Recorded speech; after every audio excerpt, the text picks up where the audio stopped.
Hai, assalamualaikum warahmatullahi wabarakatuh. Kembali lagi bersama aku di sini di Study with Me.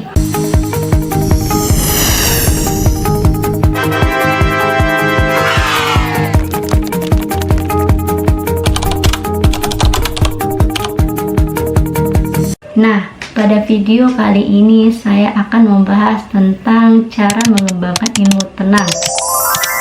Video sebelumnya kita sudah membahas kembali ke pengertian ilmu tenang adalah tenang, relax, no reaksi apa-apa, kemudian tidak mengambil keputusan secara gegabah.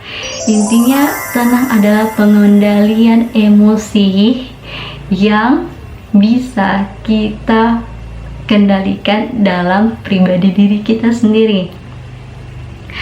Ketika kita mengalami stagnan emosi, marah yang berlebihan, kalian bisa pakai dengan metode atau trik yang biasa aku gunakan.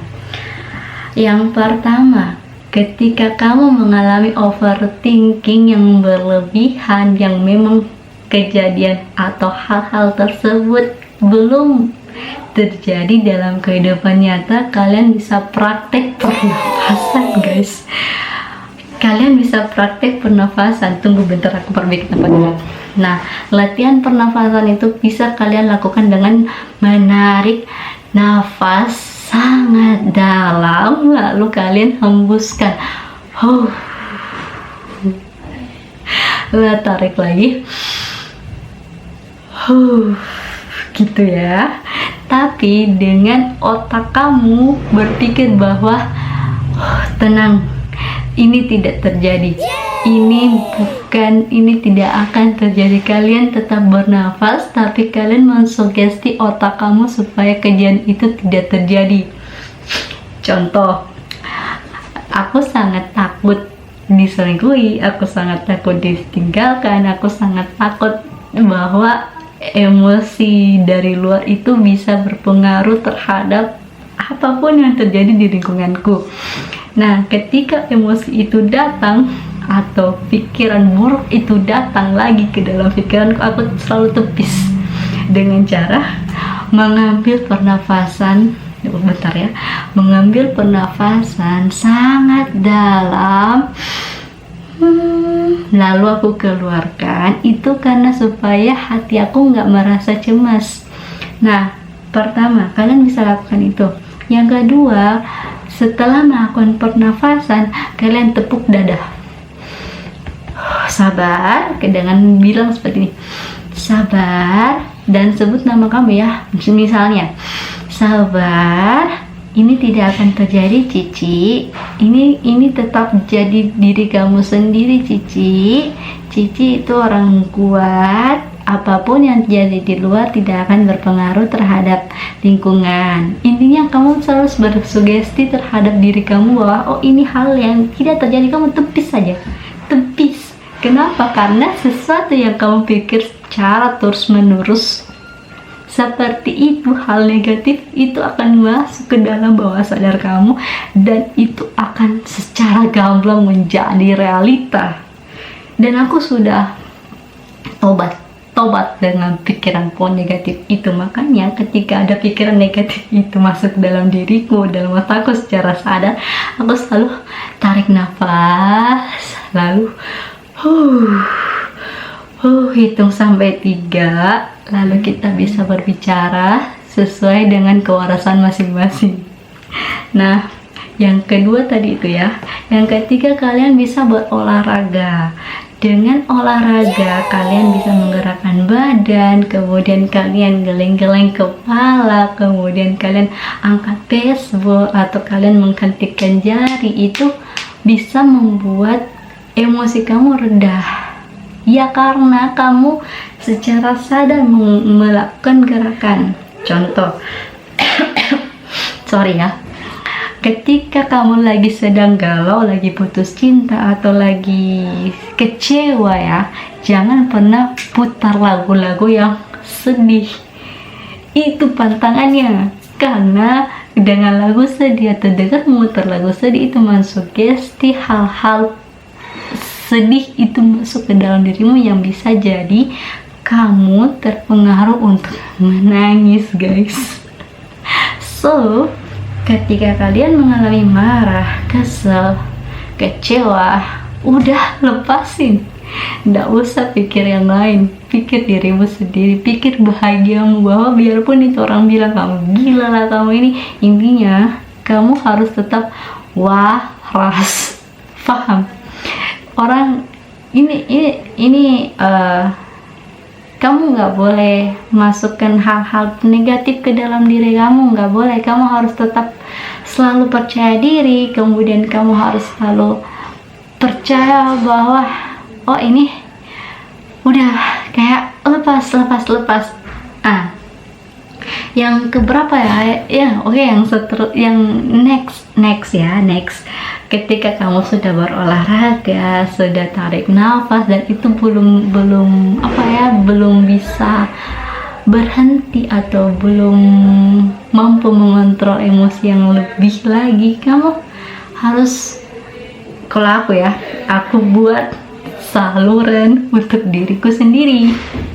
Ya karena dengan mengempiskan amarah kepada orang itu akan berdampak komunikasi itu tidak baik.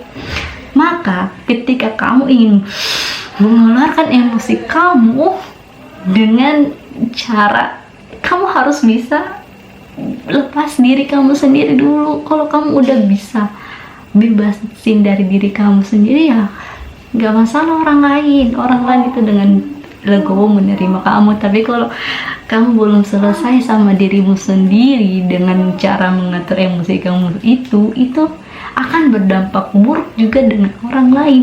Makanya solusi yang bisa kamu ambil yaitu kamu bisa buat saluran.